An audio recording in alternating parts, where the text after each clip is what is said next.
నమస్తే జిఎన్ఆర్ టీవీకి స్వాగతం. నేను శ్రీలత. బులెటిన్ల ముందుగా హెడ్లైన్స్ చూద్దాం. తెలంగాణ భవన్లో బీఆర్ఎస్ నాయకుల ప్రెస్ మీట్.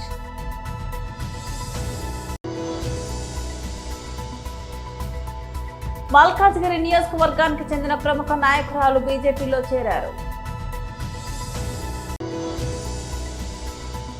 తాడపల్లి కేంద్ర కార్యాలయంలో కృష్ణా జిల్లా అధ్యక్షులు మాజీ మంత్రి పేర్ని నాని ప్రెస్ మీట్.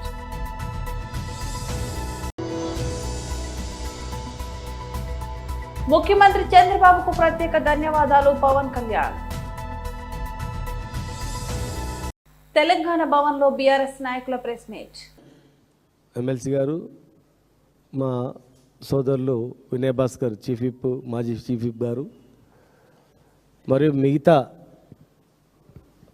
మా పార్టీ సీనియర్ నాయకులతో కూడా మేమందరం కూడా రెగ్యులర్గా బీసీలకు ఇచ్చినటువంటి హామీలు ఏంటి, వాళ్ళు ఏం చేస్తున్నారు, 42% రిజర్వేషన్ మీద మద్రాసు పర్యటన నుంచి మొదలుకుంటే కంటిన్యూగా మేము దశల వారీగా అందరితో చర్చించుకొని వాళ్ళు ఏం చేస్తారో చూద్దామని చెప్పి మేము దాని మీద విశ్లేషించి ఈరోజు మాట్లాడుతూ ఉన్నాం. వాళ్ళు 15 నాడు సభ పెడుతున్నారు కనుక ముఖ్యంగా ఈరోజు రాష్ట్ర వ్యాప్తంగా గ్రూప్ 1 రద్దు చేయాలి. అది విద్యార్థుల నుంచి వచ్చిన డిమాండ్. మోసపూరితంగా అమ్ముకున్నారు వాళ్ళు. అసలు ఒక్క నియామకం ఒక్కటి కూడా టెస్ట్ పెట్టకుండా, నోటిఫికేషన్ లేకుండా ఇచ్చినామని చెప్తుర్రు. బీఆర్ఎస్ ప్రభుత్వం ఇచ్చినటువంటి నోటిఫికేషన్ల పత్రాలు ఇస్తూ మేమే చేసినామని చెప్తుర్రు. పచ్చి మోసం మా కళ్ళ ముందర మేమే చూస్తున్నాం. ఇంత అబద్ధాలు ఆడతారా అని చెప్పి ఆశ్చర్యపోతున్నాము. మరి ఇలా దాదాపు 1,60,000 ఉద్యోగాలు బీఆర్ఎస్ పార్టీ ఇచ్చినా కూడా ఏమి ఇవ్వలేదని చెప్పి మోసం చేసి వాళ్ళు ఇచ్చిన ఉద్యోగాలు వీళ్ళిస్తూ వీళ్ళు ఏదో ఉద్ధరిస్తున్నామని చెప్పి గ్రూప్ 1 నిర్వహించి పూర్తి అవకతవకలు చేసి ఇలా బజార్న పడేసి 2 లక్షల ఉద్యోగాలకు సున్నబెట్టి మాయమాటలతో చెప్తున్నారు అని ఆధారాలతో సహా టీఎస్పీ చైర్మన్కి ఇచ్చి రాష్ట్ర వ్యాప్తంగా ఆందోళన చేస్తుంటే ఆనాడు స్వేచ్ఛ ఇస్తాం, మాది పెద్ద స్వేచ్ఛ ప్రభుత్వం మాది అని అన్నారు. యూనివర్సిటీలలో స్వేచ్ఛగా తిరగొచ్చు అన్నారు. ఇప్పుడు అక్కడ ముళ్ళ కంచెలే, ఇక్కడ ముళ్ళ కంచెలే. ఇవాళ విద్యార్థులు అరెస్ట్ చేస్తూ ఉన్నారు. కనుక వెంటనే విద్యార్థులను రిలీజ్ చేయాలి. ఒక్క దెబ్బ విద్యార్థుల మీద పడ్డా దానికి ప్రతీకారంగా మరి ఎదుర్కోవాల్సిన పరిస్థితి వస్తుంది. కనుక వాళ్ళ న్యాయమైన డిమాండ్ మీద మీరు విచారణ చేయించండి. మీరు అంటారు కదా దానికి సిబిఐ అని అంటారు కదా, చేపియాలి. దీని మీద కూడా చేపియాలి, సిబిఐ విచారణ చేయించండి. మీ సంస్థల మీద మీకు నమ్మకం లేదు కదా, వాళ్ళకి ఇచ్చేయండి. ఇచ్చి నిరూపించారు అసలు ఏం లేదు, జీరో, వీళ్ళు చెప్పింది మా వాస్తవం కాదని చెప్పి నిరూపించుకోండి. తెలియజేస్తూ ఈరోజు ముఖ్యంగా దాదాపు 60% జనాభా గల బడుగు బలహీన వర్గాల వాళ్ళు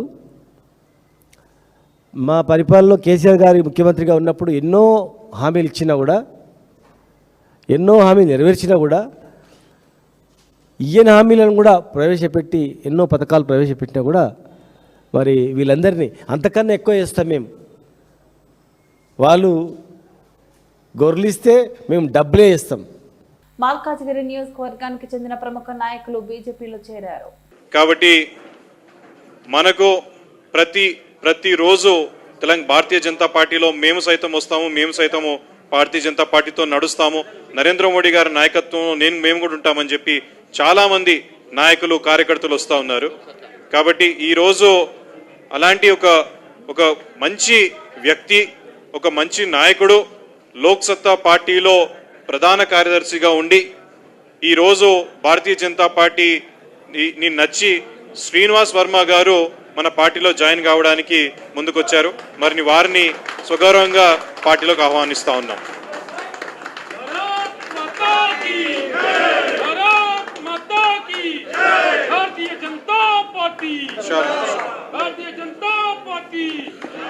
ఇప్పుడు వారితో వచ్చినటువంటి బృందంని పిలిచి పార్టీలో జాయిన్ చేపిస్తారు. ప్రహ్లాద్ గారు మల్కాజ్గిరి నుంచి కంటెస్టెడ్ కార్పొరేటర్.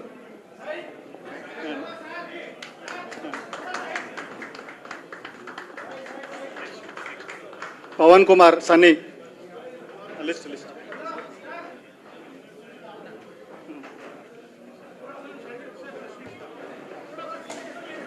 తర్వాత శ్రీకాంత్ రెడ్డి గారు.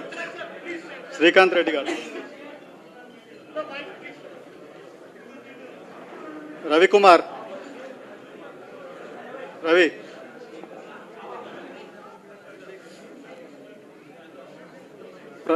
ప్రదీప్ మెనన్.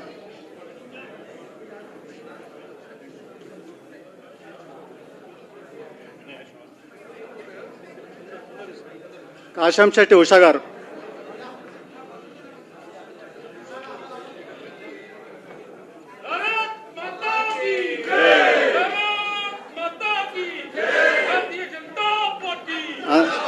అంజలి గారు.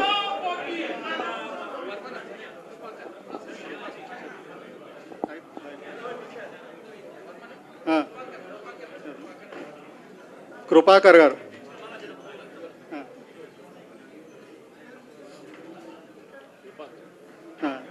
స్వాతి గారు. ఒక్క నిమిషం.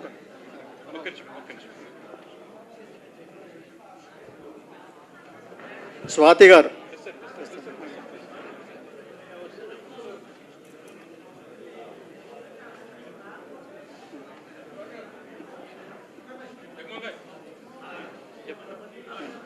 కృష్ణకుమారి గారు. సంతోషి గారు.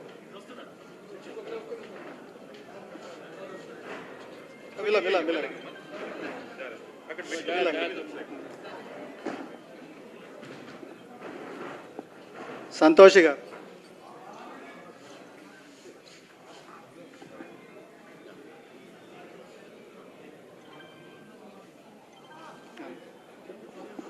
ఇంకా మిత్రులు అంటే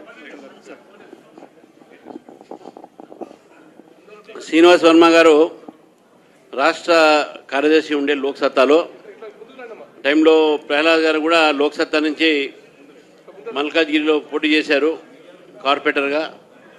మరి వారి బృందం లోక్సత్తా అల్వాల్ మల్కాజ్గిరి నుంచి పెద్ద ఎత్తున వచ్చిన వారందరికీ కూడా భారతీయ జనతా పార్టీ జాయిన్ అయినందుకు వారికి ప్రత్యేకమైన స్వాగతం తెలుపుతున్నాను.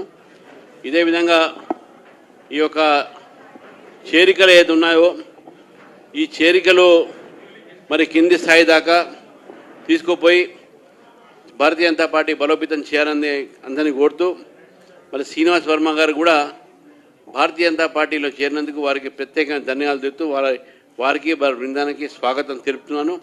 మరి పార్టీలో చురుగ్గా పాల్గొని పార్టీ కార్యక్రమాల్ని పార్టీ యొక్క భారత ప్రభుత్వం నరేంద్ర మోదీ గారి యొక్క పథకాల్ని ప్రజల్లో తీసుకుపోయేటువంటి కృషి చేయాలని చెప్పేసి శ్రీనివాస్ వర్మ గారిని కోరుతూ మరి వారికి మరొకసారి పార్టీలో వారిని స్వాగతిస్తా ఉన్నాను. తాడపల్లి కేంద్ర కార్యాలయంలో కృష్ణా జిల్లా అధ్యక్షులు మాజీ మంత్రి పేర్ని నాని ప్రెస్ మీట్. ఆయన 3:51 మధ్యాహ్నం 3:51 ఆయన ఒక ట్వీట్ చేస్తాడు. మర్చిపోదామా మన రఘురాముడి తలను ధ్వంసం చేసిన మతోన్మాదులను.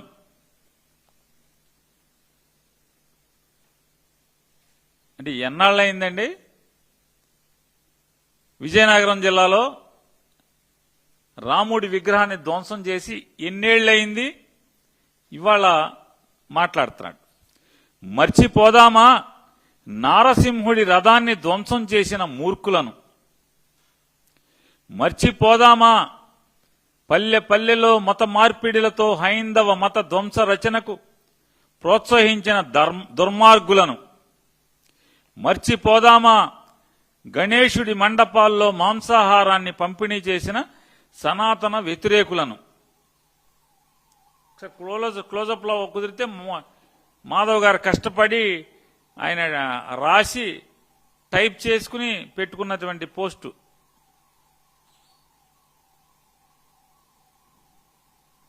ఆయన రాశాడు 4:55 అంటే ఇంకా గంట లోపు అనమాట. అంటే బహుశా ఆవిడేదో కొన్ని ఎడిటింగ్ చేసినట్టున్నారు. అంటే కింద ఆయన ఖండిద్దాం హిందూ వ్యతిరేక విధానాలను అమలు చేస్తున్న వైఎస్ఆర్సీపీ దమనకాండను బహుశా ఆ మొక్క తీసేసినట్టుంది. ఇద్దరు ఒక టైంకే పెట్టినట్టున్నారు. కాబట్టి ఆవిడ మళ్ళీ లాస్ట్లో ఎడిట్ చేసి ఆ మొక్కలు వేపేసింది. కాబట్టి 4:55కి ఎడిట్ చేసినట్టున్నారు. ఆవిడ కూడా మర్చిపోదామా మన రఘురాముడి తలను ధ్వంసం చేసిన మతోన్మాదులను, same as it is copy paste, అక్షరం పొల్లుపోకుండా ఇద్దరు కలిసి ఒకే పోస్ట్ పెట్టారు. ఏంటి దీని అర్థం ఏంటి అంటే నారా చంద్రబాబు నాయుడు గారు ఆఫీస్ నుంచి టైప్ చేసి మీకు వాట్సాప్ చేస్తే పెడతారనమాట. ఇది మీ దిక్కుమాలిన పార్టీని నడిపే విధానం. మీరు దాని బదులు పవన్ కళ్యాణ్ గారు లాగా అద్దెకిచ్చేయచ్చు కదా పార్టీని. ఆయనకే దమ్ముగా నన్ను అద్దెకిచ్చాను రా బాబా అని చెప్తున్నాడు, అలాగే ప్రవర్తిస్తున్నాడు. మీరు కూడా మేము భారతీయ జనతా పార్టీని కూడా షామియానా కోర్టులో షామియానా లాగా లేదా కుర్చీలాగా అద్దెకిచ్చామని చెప్పండి చంద్రబాబుకి. నేను వారిని అడుగుతున్నాను, మర్చిపోదామా మన రఘురాముడి తలను ధ్వంసం చేసిన మతోన్మాదులను? ఎవడు మీరు మర్చిపోవద్దు. కానీ మీరు మర్చిపోయిన విషయం ఏంటంటే ఆ రఘురాముడి తలను ధ్వంసం చేసినవాడు ఎవడు? మీ కూటమి సభ్యుడు, మీ కూటమి సభ్యుడాడు. ఇది మర్చిపోయారు. రఘురాముడి తలను మేము మర్చిపోమని చెప్పలేదు ఎవరు. అక్కడ రఘురాముడి విగ్రహం మళ్ళీ కొత్త విగ్రహం వచ్చేసింది. జాతీయ అటవీ అమరవీరుల సంస్మరణ దినోత్సవం సందర్భంగా ఏపీ డిప్యూటీ సీఎం అటవీ శాఖ మంత్రి పవన్ కళ్యాణ్ స్పందించారు. ఆంధ్రప్రదేశ్ లో అటవీ అమరవీరుల కుటుంబాల సంక్షేమం కోసం కూటమి ప్రభుత్వం కీలక నిర్ణయం తీసుకుందని తెలిపారు. గతంలో ఇచ్చిన హామీ మేరకు వారి సంక్షేమ నిధికి 5 కోట్ల రూపాయలను జమ చేసినట్లు వెల్లడించారు. ఇందుకు గాను సీఎం చంద్రబాబుకు కృతజ్ఞతలు తెలిపారు. అడవులను, వన్య ప్రాణులను కాపాడే క్రమంలో తమ ప్రాణాలను అర్పించిన వారిని మనం ఎప్పుడు గుర్తుంచుకోవాలి. వారి ధైర్య సాహసాలను స్మరించడం మన అందరి బాధ్యత. వారి త్యాగం రాబోయే తరాలకు స్ఫూర్తిదాయకం. ఈ రోజు జాతీయ అటవీ అమరవీరుల సంస్మరణ దినోత్సవం సందర్భంగా ప్రాణాలు అర్పించిన త్యాగధనులకు ఘన నివాళులు అర్పిస్తున్నా. గతంలో ఇచ్చిన హామీ మేరకు అమరవీరుల అటవీ అధికారులు కుటుంబ సంక్షేమం కోసం 5 కోట్ల రూపాయల నిధులను కూటమి ప్రభుత్వం జమ చేయడం జరిగింది. దీనికి సహకరించిన ముఖ్యమంత్రి చంద్రబాబు గారికి ప్రత్యేక ధన్యవాదాలు తెలుపుకుంటున్నాను. అటవీ రక్షకుల భద్రత కోసం ఆధునిక ఆయుధాలు, రక్షణ సామాగ్రి, కమ్యూనికేషన్ సదుపాయాలు, వాహనాలను అందుబాటులో ఉంచడంతో పాటు అత్యవసర పరిస్థితుల్లో స్వీయ రక్షణ, అక్రమ కార్యకలాపాలను ఎదుర్కోవడం సవాళ్లను అధిగమించేందుకు ప్రత్యేక శిక్షణ కార్యక్రమాలు నిర్వహిస్తాం. అడవులు మన జాతి సంపద, వాటిని కాపాడుకోవడం మన ప్రతి ఒక్కరి బాధ్యత అని పవన్ కళ్యాణ్ స్పష్టం చేశారు. అడవుల సంరక్షణలో గురుతరమైన బాధ్యత అటవీ శాఖ అధికారులపైనే ఉందని మహబూబ్ నగర్ ఎమ్మెల్యే శ్రీ ఎన్ఎం శ్రీనివాసరెడ్డి అన్నారు. అటవీ అమరవీరుల సంస్మరణ దినోత్సవాన్ని పురస్కరించుకొని జిల్లా ఫారెస్ట్ కార్యాలయంలో జరిగిన కార్యక్రమానికి ఆయన ముఖ్య అతిథిగా హాజరై అమరవీరుల స్తూపం వద్ద పుష్పగుచ్చం ఉంచి ఘనంగా నివాళులర్పించారు. అనంతరం ఆయన మాట్లాడుతూ అడవులను సంరక్షణ చేయడంలో, విధి నిర్వహణలో ఎందరో ప్రాణాలు కోల్పోతున్నారని ఆయన చెప్పారు. తమ ప్రాణాలను అడ్డుపెట్టి అడవులను కాపాడుకోవడానికి అటవీ శాఖ సిబ్బంది పనిచేస్తున్న కృషి అభినందనీయమని ఆయన చెప్పారు. అడవులు కాపాడుకుంటేనే వర్షాలు బాగా కురిసి రైతులు సంతోషంగా ఉంటారని ఆయన చెప్పారు. అటవీ శాఖ అధికారుల చేతనే టూరిజం శాఖ అభివృద్ధి చెందుతుందన్నారు. ఈకో టూరిజంను ప్రచారం చేయడంలో మీ పాత్ర గొప్పదని అన్నారు. మన మహబూబ్ నగర్ లో విస్తారమైన అడవులు ఉన్నాయని, ఇప్పుడు చిరుతలు కూడా బాగా పెరిగి జనావాసాలకు వస్తున్నాయని ఆయన చెప్పారు. వన్య ప్రాణులను రక్షించుకుంటూ ప్రజలకు ఎలాంటి నష్టం జరగకుండా సమతుల్యతతోటి పనిచేస్తూ మీ ఉద్యోగ ధర్మాన్ని నిర్వహించాలని ఆయన పేర్కొన్నారు. మనకు ప్రతి సంవత్సరము సెప్టెంబర్ 11ను జాతీయ అటవీ అమరవీరుల సంస్మరణ దినోత్సవంగా జరుపుకుంటున్నాము. సో ఇది దేశవ్యాప్తంగా వివిధ స్థాయిల్లో పనిచేసేటువంటి అటవీ సిబ్బంది వాళ్ళ కర్తవ్య నిర్వహణలో భాగంగా మరి అడవులను కాపాడడంలో, ఎంక్రోచ్మెంట్స్ నుంచి కానీ, స్మగ్లర్స్ నుంచి కానీ అటవీ సంపదను కాపాడడంలో, అదేవిధంగా వన్యప్రాణులను సంరక్షించేటువంటి భాగంగా వాళ్ళ యొక్క ప్రాణాలను అర్పించి అంటే త్యాగం చేసినటువంటి అమరవీరులందరినీ కూడా ఈరోజు మనం స్మరించుకుంటూ ఈ రోజును మనము జరుపుకుంటున్నాము. సో ఈ సందర్భంగా మన తెలంగాణలో కూడా చాలా సందర్భాలలో వివిధ స్థాయిలో పనిచేసేటువంటి అధికారులు వాళ్ళ యొక్క ప్రాణాలను కోల్పోవడం జరిగింది. స్మగ్లర్లను అడ్డుకోవడంలో కానీ, ముఖ్యంగా ఎంక్రోచ్మెంట్స్ మనకు ఫారెస్ట్ భూములను ఆక్రమణ చేయడంలో కానీ వాళ్ళందరినీ కూడా అడ్డుకోవడంలో వాళ్ళ ప్రాణాలను అర్పించడం జరిగింది. సో దాదాపుగా మన తెలంగాణలో 23 మంది ఆఫీసర్లు వాళ్ళ యొక్క ప్రాణాలు కోల్పోవడం జరిగింది. రీసెంట్గా మీకు 2022లో కొత్తగూడెం ప్రాంతంలో, భద్రాద్రి కొత్తగూడెం ప్రాంతంలో ఒక రేంజ్ ఆఫీసర్ను కూడా గుత్తికోయలు వాళ్ళు ఎంక్రోచ్మెంట్స్ చేసి ఆ ప్లాంటేషన్స్ అన్నీ కూడా ధ్వంసం చేస్తే దాన్ని అడ్డుకోవడానికి వెళ్ళినందుకు రేంజ్ ఆఫీసర్ను కూడా మరి కత్తులతోని దాడి చేసి చంపడం జరిగింది. సో ఇదొక మనకు ఇది దాదాపుగా మనకు 1730లో జరిగినటువంటి ఒక ఇన్సిడెంట్ను పురస్కరించుకొని దీన్ని రెగ్యులర్గా సెప్టెంబర్ 11ను మనం జరుపుకుంటున్నాము. సో ఇది దేశవ్యాప్తంగా జరుపుకుంటాము. ఈ సందర్భంగా ఏమిటంటే అడవుల సంరక్షణ అనేటువంటిది ఇది అందరికీ సంబంధించినటువంటిది, ఫారెస్ట్ డిపార్ట్మెంట్కి ఒకరికే కాదు. సో ఫారెస్ట్ డిపార్ట్మెంట్ వాళ్ళతో పాటు మిగతా వాళ్ళందరూ కూడా అడవులను సంరక్షించుకున్నట్టయితే భావితరాలకు అడవుల యొక్క ఆవశ్యకత మనందరికీ తెలుసు. మనకు ఈ గ్లోబ్ ఎర్త్ పెద్ద డేంజర్లో ఉంది, రకరకాల కూడా కోల్పోతా ఉన్నారు. సో అటువంటి వారందరినీ కూడా ఈరోజు సంస్మరించుకుంటా ఉన్నాం. మా ప్రభుత్వం అన్ని రకాలుగా వాళ్లకు సహాయ సహకారాలు చేసి అడవులను కాపాడుకోవాలి. అడవులను కాపాడుకుంటేనే వర్షాలు పడతాయి, రైతులకు లాభం అవుతుంది అన్న ఒక ఆలోచనతోటి, పాజిటివ్ దృక్పథంతో మన అటవీ సిబ్బందిని వాళ్ళకు కావాల్సిన అన్ని సౌకర్యాలను కల్పించుకుంటూ వాళ్ళను ప్రోత్సాహం అందించే కార్యక్రమం చేస్తూ ఉన్నాం.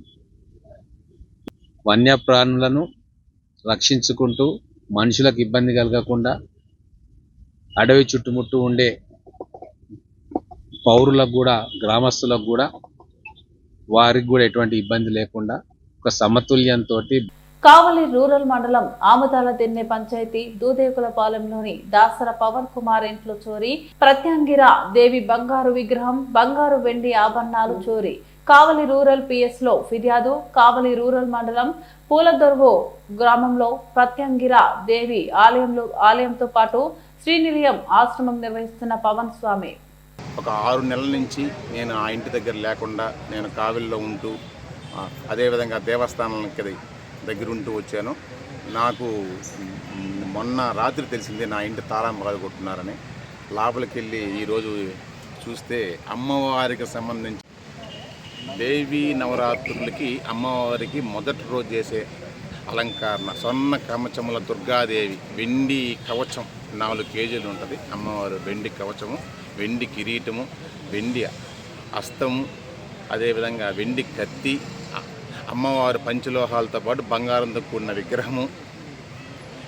ఇవి కాకుండా తాంబూలం డీసు, తాంబూలం సంబంధించిన డీసులు అంటే మామూలు డీసులు 4, తాంబూలం డీసు, వెండి చెంబు, వెండి ప్రమిద కుందులు, బంగారం ఆభరణాలు, అమ్మవారు సంబంధించిన కాసులు పేర్లు. మొత్తం ఎంత పోయింది బంగారం? ఎంత దస్తావేజులు పోయాయి అన్నారు కదా, అవి ఎంత విలువ ఉంటాయి? అవి మొత్తం కలిపి 47 లక్షలు. దాంట్లో ఒక డాక్యుమెంటు ట్రాన్స్ఫర్ నోట్లు మాత్రమే నా కాడ ఉండటం వల్ల ఆ వ్యక్తి సంబంధించింది నేను ఒంగోలు కోర్టులో ఈరోజే FIR కడతానన్నారు సారు. మన CA సారు వీలైనంత త్వరగా ఇవన్నీ త్వరగా చేసి మనకి అందజేస్తానన్నారు. గ్రూప్ 1 మెయిన్స్ ఫలితాల పట్ల హైకోర్టు తీర్పు ఇవ్వడం అనేది రేవంత్ రెడ్డి ప్రభుత్వానికి చెంపపెట్టు లాంటిదని BRS నాయకులు మోటపోతుల రమేష్ గౌడ్, శ్రీను నాయక్ తెలిపారు. గ్రూప్ 1 మూల్యాంకనంలో జరిగిన అవకతవకలకు నిరసనగా ఉస్మానియా యూనివర్సిటీలోని ఆర్ట్స్ కళాశాల వద్ద BRSV నాయకులు రేవంత్ రెడ్డి చిత్రపటాలను చింపి నిరసన వ్యక్తం చేశారు. నిరసన వ్యక్తం చేస్తున్న BRSV నాయకులు పోలీసులు అరెస్ట్ చేసి పలు స్టేషన్లలో తరలించారు. కాంగ్రెస్ ప్రభుత్వం నిరుద్యోగులను నెట్టెట ముంచిందని మండిపడ్డారు. రానున్న రోజుల్లో నిరుద్యోగులు కాంగ్రెస్ పార్టీని బొందపెట్టడం ఖాయమన్నారు. గ్రామీణ ప్రాంతాల నుంచి విద్యార్థులు గ్రూప్ పరీక్ష గురించి నగరానికి వచ్చి 15-16 గంటలు చదువుతున్నారన్నారు. కాంగ్రెస్ ప్రభుత్వం అవకతవకలు చేసి విద్యార్థుల జీవితాలు నాశనం చేస్తుందన్నారు. ఇక్కడికి వచ్చి వేల ఖర్చు పెట్టుకొని ఈ కోచింగ్ తీసుకొని వాళ్ళ జీవితం మొత్తం దారబోసి ఉద్యోగాల కోసం కష్టపడితే ఈరోజు ఈ తెలంగాణ కాంగ్రెస్ ప్రభుత్వము, రేవంత్ రెడ్డి ప్రభుత్వం అయితే గ్రూప్ 1లో ఇప్పుడు ప్రిలిమినరీ అవుతుంది, మెయిన్స్ అవుతుంది, అనేక అవకతవకలు జరిగినాయి. చాలామంది ఈ రాష్ట్రంలోని రిజర్వ్డ్ వర్గాలకు చెందిన అభ్యర్థులకు గ్రూప్ జీవో 29 తీసుకొచ్చి ఈరోజు రిజర్వ్డ్ వర్గాలకు చెందిన అభ్యర్థులకు బాగా అతి భారీ నష్టం జరిగింది.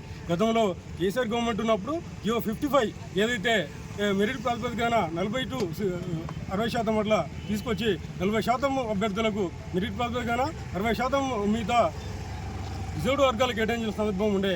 ఏదైతే మెరిట్ ఉంటుందో అటు రిజర్వ్డ్ వర్గాలకు ఇటు మెరిట్లు అవుతుంది, ఇటు రిజర్వేషన్లు అవుతుంది, చాలా లబ్ధి అవకాశం ఉండేది. ఆ అవకాశాన్ని ఈ రేవంత్ రెడ్డి గారు తీవ్రంగా దాన్ని రద్దు చేసి DO 29 తీసుకొచ్చి నిరుద్యోగుల గ్రూప్ 1 అభ్యర్థుల నెడ్డి విరిచిన సందర్భం మనం చూసినాం.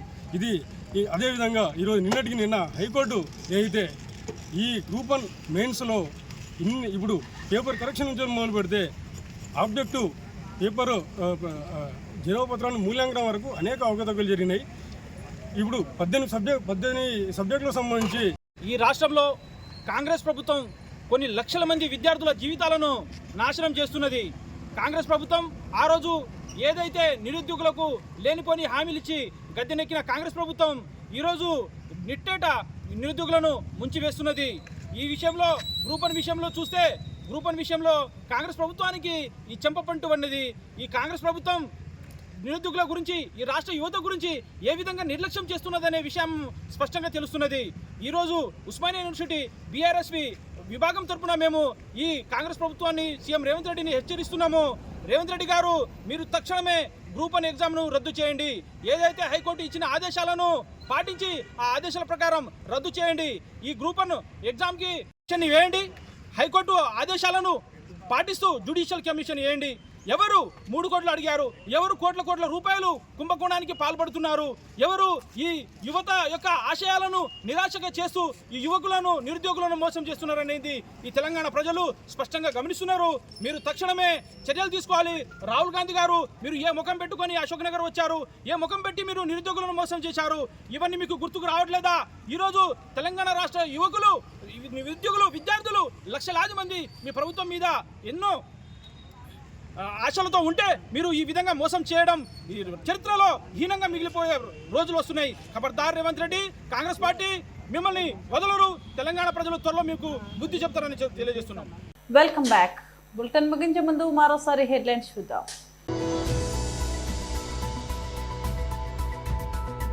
తెలంగాణ భవన్లో BRS నాయకుల ప్రెస్ మీట్.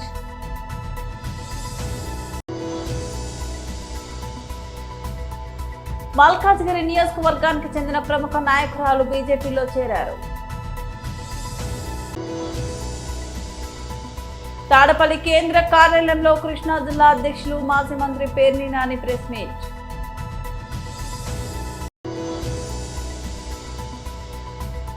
ముఖ్యమంత్రి చంద్రబాబుకు ప్రత్యేక ధన్యవాదాలు పవన్ కళ్యాణ్.